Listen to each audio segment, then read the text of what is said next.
नमस्कार दोस्तों, आप सभी को हमारे नए साथ पर स्वागत है। दोस्तों, आज का ये कहानी आप सभी के लिए बहुत ही स्पेशल और यूजफुल साबित होने वाला है, इसलिए इस कहानी को अंत तक ध्यान से जरूर सुनिए। दोस्तों, अगर आप इस कहानी को ध्यान से अंत तक सुनते हैं तो आपको इस कहानी से बहुत कुछ सीखने को मिलने वाला है। यानी कि आपको खुश रहने का जो मूल मंत्र है ना, वो आखिर क्या है वो आपको पता चल जाएगा। और हमारे साथ बने रहिए और शुरू करते हैं इसी के साथ एक नए कहानी के साथ। बहुत समय पहले की बात है। गंगा नदी के किनारे एक पीपल का पेड़ था। पहाड़ों से उतरी गंगा अपने पूरे वेग से बह रही थी। अचानक पेड़ से दो पत्ते नदी में आकर गिरे। एक पत्ता तिरछा गिरा और एक पत्ता सीधा गिरा। जो पत्ता तिरछा गिरा था वो जीत पर अड़ गया कि और कहने लगा कि आज चाहे जो भी हो जाए, मैं इस नदी को रोक कर ही रहूंगा, चाहे मेरे प्राण ही क्यों न चल जाए, मैं इसे आगे नहीं बढ़ने दूंगा। वो पत्ता जोर जोर से चिल्लाने लगा कि रुक जा गंगा, मैं तुझे आगे नहीं जाने दूंगा। पर नदी तो बहती ही जा रही थी। नदी को तो पता ही नहीं था कि कोई पत्ता उसे रोकने का प्रयास कर रहा है। इधर पत्ते की जान पर बन आई थी। वह लगातार संघर्ष कर रहा था। वो पत्ता नहीं जानता था कि बिना लड़े भी वो जाना था या थककर और हार कर पहुंचेगा। परंतु अब वो तब से बीच का समय उसके लिए दुख और संताप का समय बन चुका था। वही दूसरी पत्ता जो सीधा गिरा था, वो नदी के प्रवाह के साथ बड़े मजे से बहता जा रहा और कह रहा था कि चल गंगा, आज मैं तेरी। वही दूसरी पत्ता जो सीधा गिरा था, वो नदी के प्रभाव के साथ बड़े मजे से बहता जा रहा था और कह रहा था, चल गंगा, आज मैं तुझे तेरी मंजिल तक पहुंचाऊंगा, चाहे जो हो जाए, मैं तेरे मार्ग में कभी भी अवरोध नहीं आने दूंगा। नदी की इस पत्ते के बारे में भी कुछ पता नहीं था।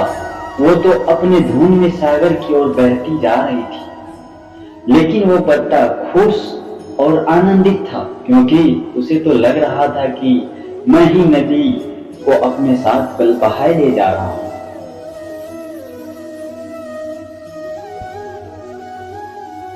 तिरछे पत्ते की तरह सीधे पत्ते को भी यह नहीं पता था कि चाहे वो नदी का साथ दे या नहीं दे, नदी तो वही पहुंचेगी जहां उसे जाना है। पर अब और तब के बीच का समय उसके लिए आनंद का समय बन चुका था। जो पत्ता नदी से लड़ रहा था, उसके जीत का कोई उपाय नहीं था, और जो पत्ते नदी के साथ बहता जा रहा था, उसकी हार का कोई उपाय नहीं था। दोस्तों, यह कहानी हमें यह सिखाती है कि जिस दिन हम लड़ना छोड़ देते हैं,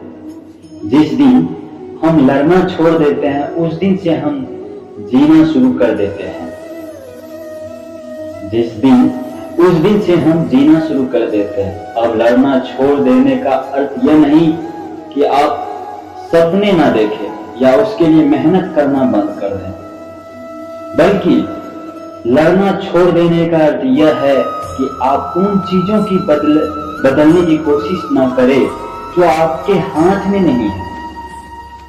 आप उन चीजों की बदलने का कोशिश ना करें जो आपके हाथ में नहीं है। यही खुश रहने का मूल मंत्र है। दूसरों को बदलने में अपना जीवन को बर्बाद ना करें, बल्कि खुद को बदले। दोस्तों, ये छोटी सी कहानी जो हमें दो बड़ी बातें सिखाती है, और यह बात मैं आपके साथ शेयर करना चाहता था कि हमारी जिंदगी में जो कुछ भी घटता है, उसे स्वीकार करना सीख लीजिए और फिर जिंदगी अपने आप सहज हो जाएगी।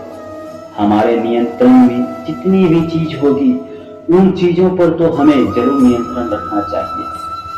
लेकिन जो चीज हमारे नियंत्रण से बाहर है उन चीजों को हमें स्वीकार कर लेना चाहिए। अगर हमने स्वीकार नहीं किया तो हमें भी उसी पत्ते की तरह बहुत उदास रहना पड़ेगा। दोस्तों, आज की यह कहानी आपको कैसी लगी और आपको इस कहानी से क्या सीखने को मिला, हमें नीचे कमेंट बॉक्स में कमेंट करके जरूर बताइए। साथ ही अगर आपको श्री कृष्ण की ये कहानी पसंद आई होगी तो इस कहानी को अपने दोस्तों के साथ अवश्य शेयर कीजिएगा। दोस्तों, हमारे साथ ऐसे ही जुड़े रहने के लिए आप हमारे टेलीग्राम चैनल और व्हाट्सएप ग्रुप को अवश्य ज्वाइन करें। ज्वाइन करने के लिए लिंक हमारे नीचे दी गई हुई है। दोस्तों, हम आपसे फिर मिलेंगे ऐसे ही एक इंटरेस्टिंग कहानी के साथ। अब तक के लिए आप जहां भी रहिए खुश रहिए और खुशियां बांटते रहिए। आपका बहुमूल्य समय देने के लिए दिल से धन्यवाद। Thank you. आप तभी से देखें। हमारी कहानी में जो भी अच्छा लगे आप कमेंट करके हमें जरूर बताइए। अगर कोई सुझाव देना चाह रहे हैं तो आप सुझाव दीजिए। Thank you.